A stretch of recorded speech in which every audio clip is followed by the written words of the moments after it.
Hello guys, welcome to another video. Today I would like to discuss about AWS Kinesis. What is AWS Kinesis and how we can consume and produce data into Kinesis using Python, core Python. We don't use Spark and all.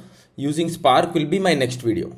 This is the architecture of AWS Kinesis where the multiple sources can produce the data and push into this Kinesis, and multiple sources can consume the data from this Kinesis. So Kinesis can literally act like a pipeline where the data will be coming and going, something like that. But inside this pipeline, they have a concept called shard and partition. Let's see what is that one by one. Think of Kinesis data stream as a pipeline that can handle large amount of data flowing in real time. That's it.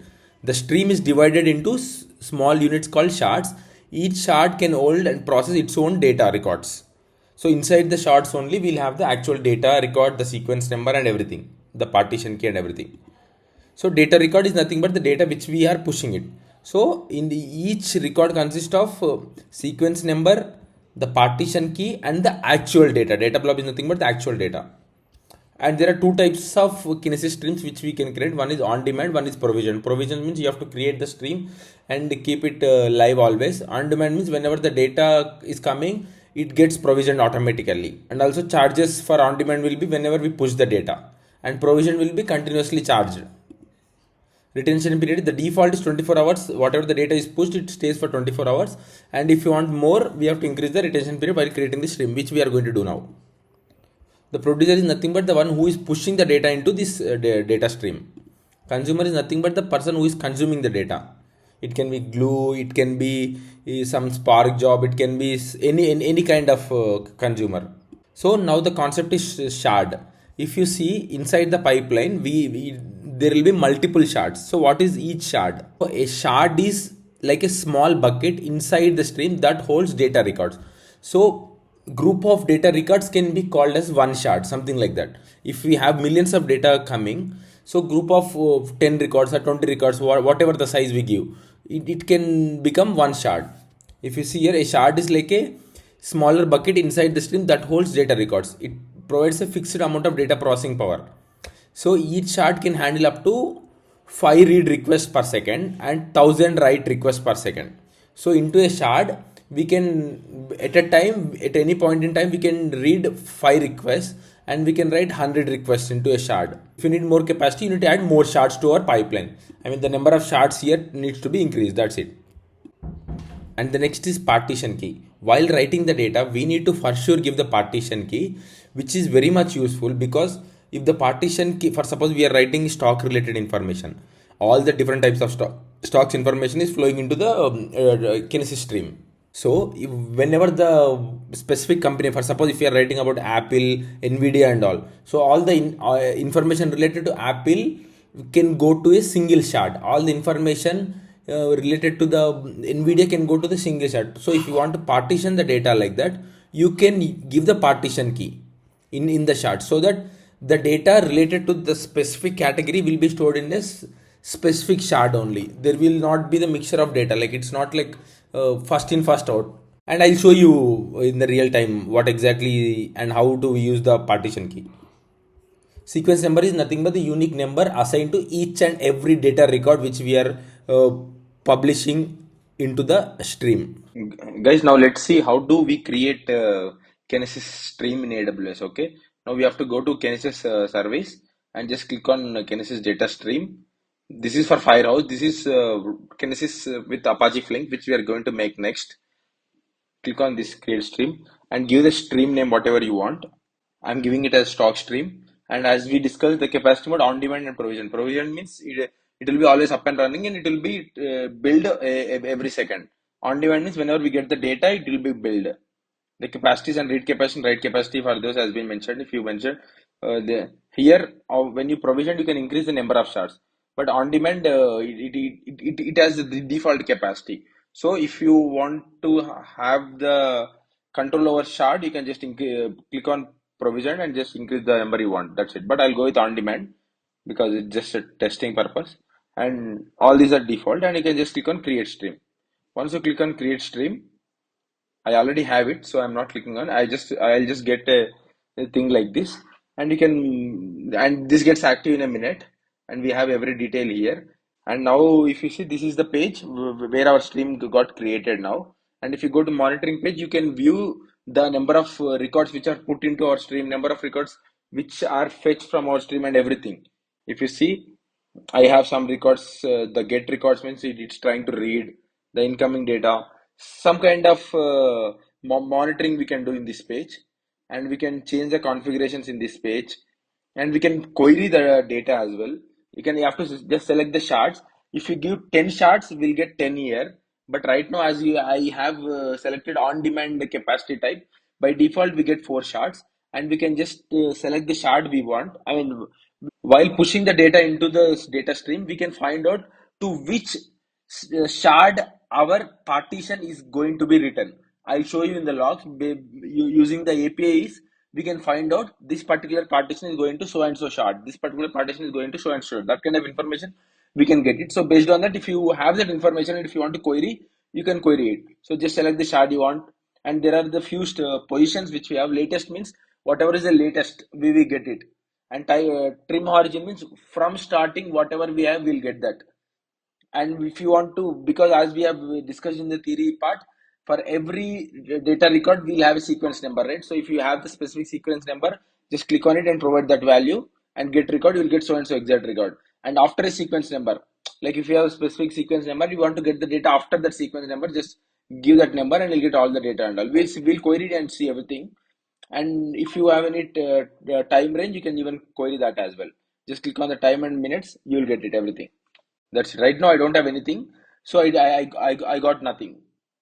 Now guys, let's come to the implementation, and I'll show you using Python how we can put the data into Kinesis stream and how we can get the data into from Kinesis stream, both the things. And I'll explain you first how to put the data into Kinesis stream. Here I'm using a faker module to generate a fake data with the name, phone number, city, height, weight, and all those few details, and this fake data will be pushed into Kinesis stream. So this method nothing but just uses the faker module and just creates the dictionary. That's it. That's the purpose of this general random person method. And now here I'm creating a client using Boto3. Using Boto3, I'm getting connection to the Kinesis for the so and so account. I mean, I have used AWS access key and secret key of my specific account, so that I can connect to that account and get the connection to the Kinesis service. I got the thing. And then once I got it, if you want to create a stream, if the stream does not exist and if you want to create a stream, you can directly use that Kinesis client.create stream and the stream name and the number of shards you want. You can directly create a stream from the code as well. In case if you have the stream, you can just describe the stream as well. You will get all the information about the stream. I'll print this response so that you will get to know what kind of information are we getting from the describe stream method. So this is used to just describe the stream. That's it. Once we get the details and all, now the next thing is we can push the data very easily. So to push the data, we use Kinesis client.put record and the stream name and the data and the partition key. As we have previously discussed, the partition key is mandatory for the Kinesis stream to decide to which shard the data needs to be sent. If you have the similar kind of data and if you use the same partition key for all that kind of data, it goes into single shard. So now here I have used one here. So Kinesis stream will use some kind of algorithm and calculates a MD5 algorithm and calculates to which stream it needs to go. So for me, when I have used one, it has decided to use the shard 003. I'll show you in the logs. We are printing in the logs to which shard it has been pushed to. So that's it. To put a record, we have to just use Kinesis stream.put record and the stream name, data, and the partition key. That's it. I'm just generating the data. I'm just generating 20 records, just a while loop, generating the data, pushing the data, and from the response, I'm just getting the shard ID for me to know to which shard it has been pushed to and what is the sequence number of the data I have generated. These two information, I'm just printing it and I'm sleeping for 5 seconds and again iterating. So this is how simply you push the data into Kinesis. One is to get the connection using Boto3. You can create the stream. You can describe the stream if it's already created or after creating. And then you can just use the put record and push the record. That's it. That's so simple to push the data into Python, into Kinesis. That's it.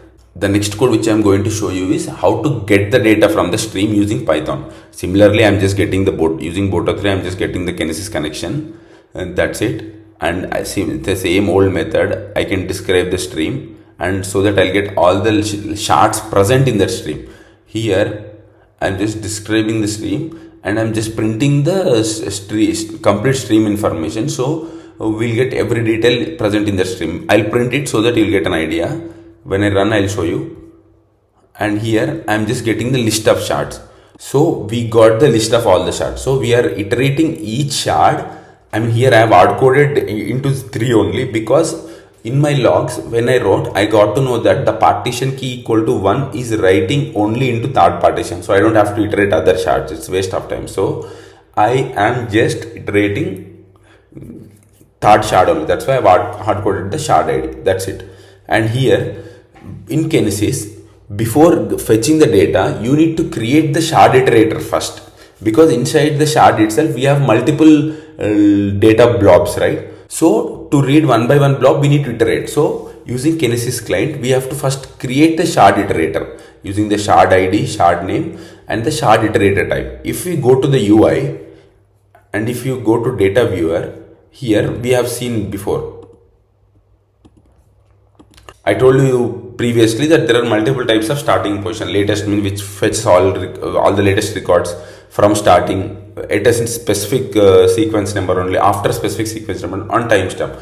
So that kind of information we need to give in the shard iterator. What kind of details you want? You want I'm fetching time margin so that I'll get everything from scratch from starting. If you want, you can give other information as well. So we have to create a shard iterator by passing this information. Once you have this shard iterator, iterate those shards and then use Kinesis client.get record with the shard iterator. That's it. I'm using limit because for that specific shard it iterates the 10 times only. It does not iterate more than 10 times.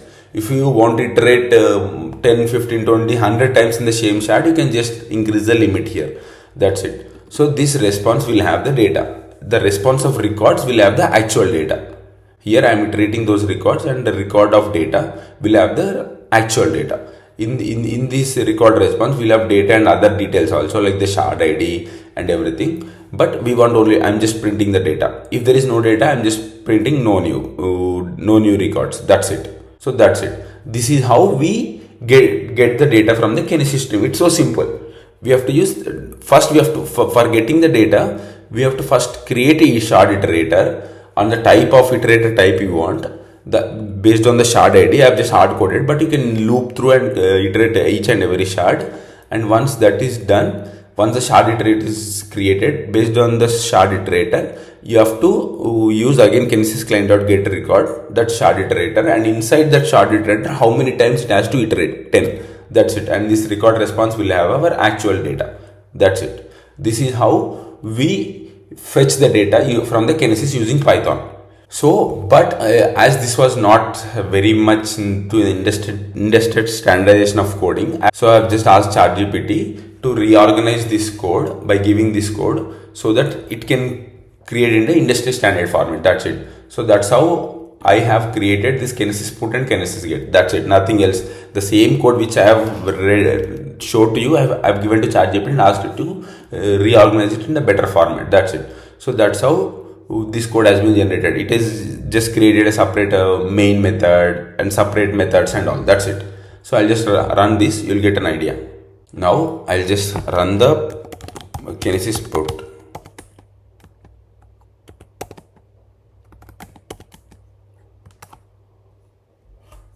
If you see, this is the information about the shard, and we are putting the data. My partition key 1 is always putting into 003, as I have told you. So I'm just putting, so I'm printing the sequence number and all, the shard ID and the sequence number. The name alone I am printing. I'm not printing each and every record, just the name from the each and every record I am putting. And you can just fetch this as well.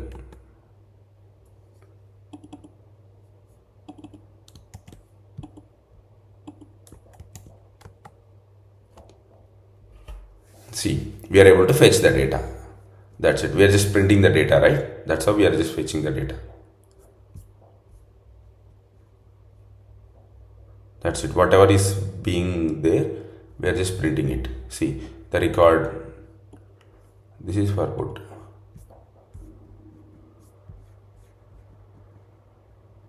See the record data, right? We are just printing the record data, the name, the phone number, and everything. And whenever there is no record, we are getting no records. This is how we put the data and write the data. I'll upload this in the GitHub. You can view over there. Thank you so much for watching.